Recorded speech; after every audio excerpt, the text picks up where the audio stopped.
couple of new things. This is a new Illuminated instrument, a Jobson horn, and this little chap is here to help my young patients. And this is what this is. This is a young patient who is having trouble with a blocked ear.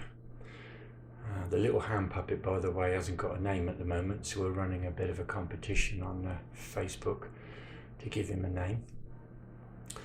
So my little patient is now playing with the puppet, or Dad's playing with the puppet, and we're just gently having a little look in here just to see what's going on. And you can see it's nearly completely blocked, but I don't think it's a large mass by looking when I was looking earlier. So now you can just see this illuminated tool, and the patient's being very good, just sitting there and playing. But the problem is, obviously, his Dad's mucking around with the puppet. The young patient wants to move about, but they're being very good, sitting there and just slowly, just being very, very gentle, because I don't want to alarm the patient. That's one of the reasons why I've gone for this plastic illuminated instrument, because I just felt as if it looked a little bit less frightening for the patient. You've got a 8-year-old there, and I'm also not wearing gloves as well. I wanted to make sure I didn't frighten and intimidate the patient. So we've got this slowly just moving this about, and we're just slowly trying to just remove this. I can see that most of the wax is going to be in the first third of the ear canal, but we're just very, very gently easing this away. I'd say it's slightly harder with a plastic instrument because it's slightly more flexible,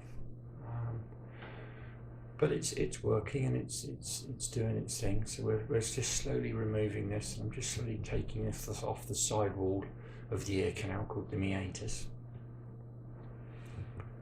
And the idea is just to try and just break this away from the side walls, and then hopefully get the instrument behind it and bring it all forwards.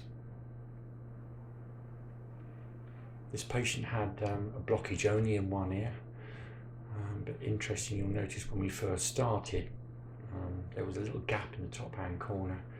The patient noticed that sometimes when they yawned they could hear better, and that's because when you yawn you're actually just making the ear canal slightly wider. So that's a decent piece that's come out. We've just got a bit more to do. Just going to feed the Jobson horn back down inside, and then we'll be able to hopefully bring this all out in one big mass.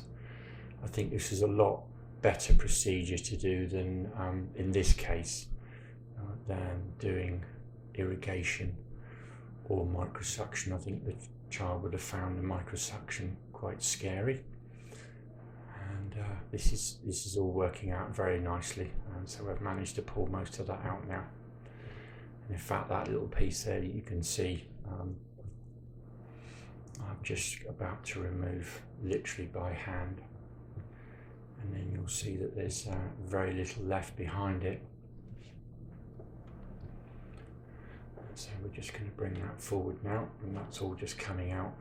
I could have gone in with a small pair of crocodile clips called Hartmann's, but again, didn't want to scare the patient. We're getting shiny surgical instruments out. I thought it was far, far better just to do this gently.